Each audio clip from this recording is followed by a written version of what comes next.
Welcome back to Game Chat, your source for the latest in gaming news. This week we have reviews of some long-awaited titles, a special Fallout 4 unboxing, and some interesting talk about season passes and microtransactions in games. Pop a Nuka-Cola and get ready, because Game Chat starts right now.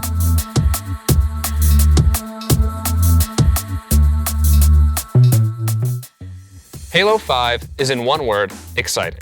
The game definitely outshines its past two predecessors, Halo Reach and Halo 4. The game was definitely focused on multiplayer, but the campaign did not disappoint. The main complaint with the story was, I need more Master Chief. The new characters are nice, but I miss tearing through the galaxy as Master Chief. Locke just doesn't captivate me. But enough about the story. The multiplayer is where most of the playing takes place. It is a much-needed modernization of the multiplayer experience in Halo. The new abilities are great. They make this game fast-paced without overstuffing like Halo 4 did. The game is well-balanced and lends itself to a more competitive gameplay. Halo has a brand new feel, and it's exciting again. My fellow gamers, I must begin this review with an apology. Cue the sad music. Around this time last year, I stood here in front of this camera and told you how great Call of Duty Advanced Warfare was. Now, almost a year after its release, I must offer my sincerest apologies, as this game was terrible. I was blinded by the fact that this was not Call of Duty Ghosts and thought everything was great because it was better than Ghosts. I can assure you that this game was not great. I dropped Advanced Warfare faster than you could say Kevin Spacey and immediately went back to my baby, Black Ops 2. Now that we got that apology out of the way, it's time to review the highly anticipated Call of Duty Black Ops 3. Let's begin with the campaign, which was actually really interesting. When I first started it, I wasn't really into much. The key characters didn't grab my interest like previous Treyarch characters, and the story seemed a bit mundane. That all changed, however, a few missions in where I discovered some audio Easter eggs that provided some very intriguing lore. That, coupled to the fact that the villain for Black Ops 2, Raul Menendez, was name-dropped, had caught my attention. There's definitely much more to be learned about this campaign, even after you finish it. Treyarch has without a doubt hidden many things within the computer console at your safe house. Speaking of the safe house, I love the idea of it. Here you can customize your weapon loadout for a campaign, go through training simulations, show off collectibles you find throughout the missions, and even change the appearance of your character. Treyarch has also brought back a 4-player co-op campaign, which for some reason has been absent since World at War. Last but certainly not least, we have the main reason why we all love Treyarch: zombies. Now I'm not talking about that cash grab / disgrace Advanced Warfare did to make a quick buck. No, this is the real deal, and let me tell you, this is mind-blowing. The new map Shadows of Evil is extremely immersive, and it's really quite hard because there's a lot of stuff to do. Shadows takes place in the fictional Morgue City in the 1920s, and the level of detail in this game is so deep that even little things like the Perca-Cola machines have been redone in the theme of a 1920s show tune. I started to sit down and learn the map recently, and boy, is there a lot to do. However, it's a very fun map, and once I learn it, I think it'll be one of the best. I give this game an 8.9 Juggernog sodas out of 10. Go buy it. Rise of the Tomb Raider, the Xbox One exclusive, provides a variety of different gameplay experiences we've never seen before in the Tomb Raider franchise.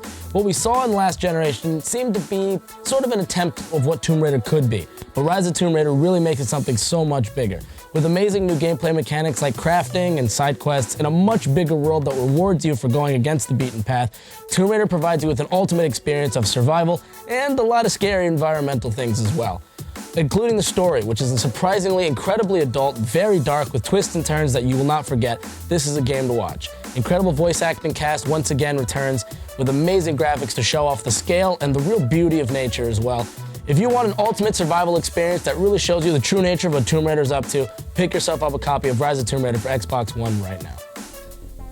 Hey guys, welcome to the unboxing segment here on Game Chat, and this is the Fallout 4 Pip-Boy edition, and yes, there's an actual Pip-Boy in here. So as you can see, there's the actual, Fallout-esque box, and along with the Pip-Boy edition, you have the Fallout 4 game itself. We'll put that down here, and it's an actual steel case, if I could get it open, and it comes with an actual Pip-Boy manual. Tells you how to actually use it. It comes with a bunch of inserts. You can actually, fit in a bunch of different phones, like the Samsung Galaxies, the iPhones, the Pluses, anything else. And it has just a little screen guide or screen protector for it, as well as the Steelbook. Steelbook actually just has a Brotherhood of Steel, power armor suit. Really nice, feels really nice. And inside of the Steelbook, it's gonna come with just a quick, condensed guide. I don't really know what it is, I haven't opened it. And then you actually have a Fallout 4 perk chart. It's their new revamped perk chart. And inside of it, you're gonna have, let's see what we got here. an actual perk chart, from what I can see, that's inside the game, and it lists every single perk, all the tiers, 1 through 10, and everything in between. Great looking chart, really high quality printing. And then here's the Pride and Joy. This is the actual Pip-Boy itself. So we're gonna go ahead and close. Actually, there's something else in here. So inside of here, you actually get the Roboco Industries stand for the Pip-Boy. And we're gonna put the case right there. So this is the actual Pip-Boy itself. It's a hard plastic with some metal pieces actually on it. And there's an actual metal latch down here, as you can see. And it actually opens up. It's an actual Pip-Boy. It looks identical to an actual Pip-Boy. Let's just say that looks good. And then inside of it, you have all the buttons. All these buttons actually work. It's kind of weird. This one's a little flimsy.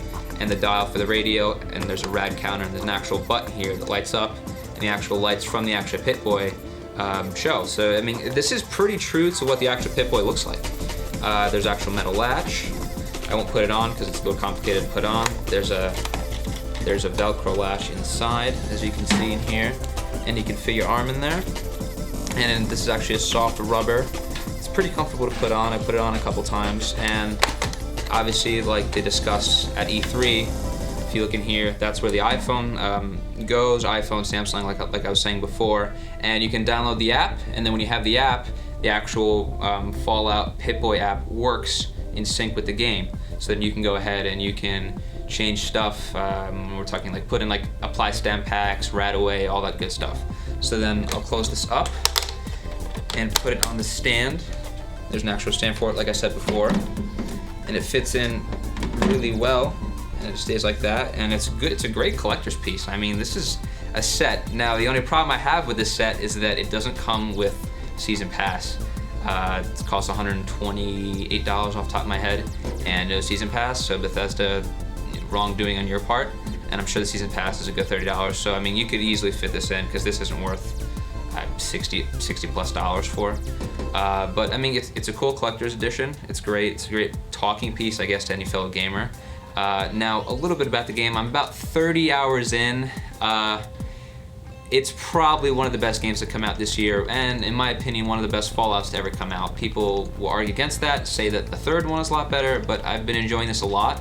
I'm already level 32, so I'm pretty well into the game, and I feel like there's just so much to do. And although the game's a little buggy, it's still playable, and I don't really care. It doesn't bother me. I think if it was any other kind of game, any other game from any developer, I'd go a little nuts because there's a lot of bugs. But other than that, it's a great game, and I can't wait to finish it. So this is the Fallout 4 Pip-Boy edition, and I hope you guys enjoyed. Welcome back to Chatting Games. Today I have Adam and Dylan with me, and we'll be discussing microtransactions and the infamous season pass within games. What are your thoughts on the matter, Dylan? Well, since I'm a college student, I've been leaning towards games that don't cost as much. So I've been playing League of Legends, and besides, when I want to spend money, it's just to make my characters look better, and it doesn't interfere with the gameplay at all. But now I'm looking towards the Xbox One, and I've seen a lot of games have transitioned to season passes and DLCs, where you're paying for a full game that's going to cost up to $80 to $100 with the new Star Wars Battlefront. And I just think that is totally not how games should be run right now. Yeah, back in the day, you used to buy the game, and you got the game. DLC really started around the 6th generation of gaming, when the Xbox original and the PS2. And I think a game that did that great was Battlefront. Battlefront 2 was a fantastic game, and then they said, okay, here, you want some more maps? You want some more campaign? Here you go.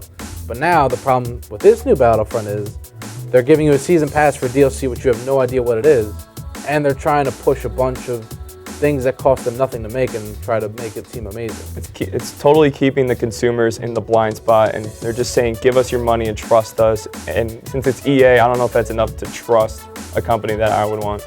Especially with this type of game, there's been just so much hype for it, and now that there's a season pass for it, it's slowly lowering the standard for the game. I don't know, what do you guys think? Well, EA is kind of infamous for doing that, but one thing that really surprised me was Rocksteady with Batman Arkham Knight. I bought the season pass thinking well, I played the other games, I know what they do, I've seen the other DLC they put out, and it's always fun, I always enjoy it.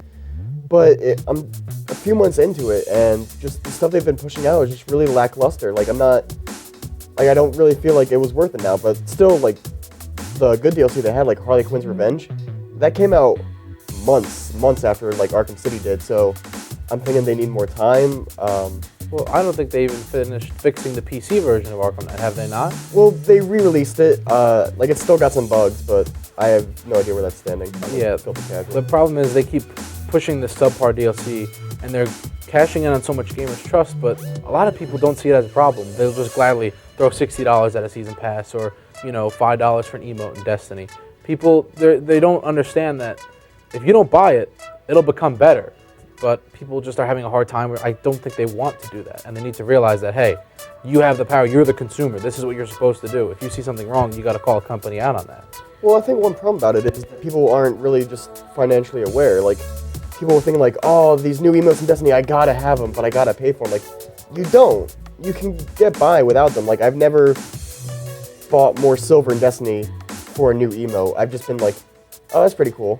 And now I'm gonna go back to the game I paid for. Yeah, and they strategically make it so when you buy a certain amount of silver, you're not gonna have enough. You're gonna have like a couple hundred left over. You'll be like, I don't want to waste it. I better buy more so I can spend the rest of it. And it's not everyone. It's certain people do that, but it's that mindset that they've set up for you that, okay, well, if I don't spend it, then that's a waste of my money. Better spend some more money to spend this extra. Yeah, and I was gonna say, like, they're making it so that it just adds up over a small amount of time. Like, each time you buy something, they're like, oh, that's not that much. But if they keep doing it like a lot of game publishers are doing, it adds up and it's just a lot of money, and people need to be aware of that. Well, I have an example, Counter-Strike CSGO. I've bought a few cases in that, and I would think, okay, it's not that much money.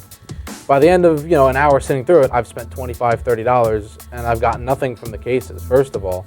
And second of all, it was, there wasn't much enjoyment there. Like, I could have taken that and probably got a really good used game, an older game like that. The problem now is that companies are taking this model, like Call of Duty last year, with this whole supply drop thing, and now they've added things that are game-breaking. So these variants of weapons they introduced destroy the gameplay. It made it so you paid to win. And they made it strategic. They made it, there's a certain calculation that a certain amount of packs you buy will lead you to get better stuff.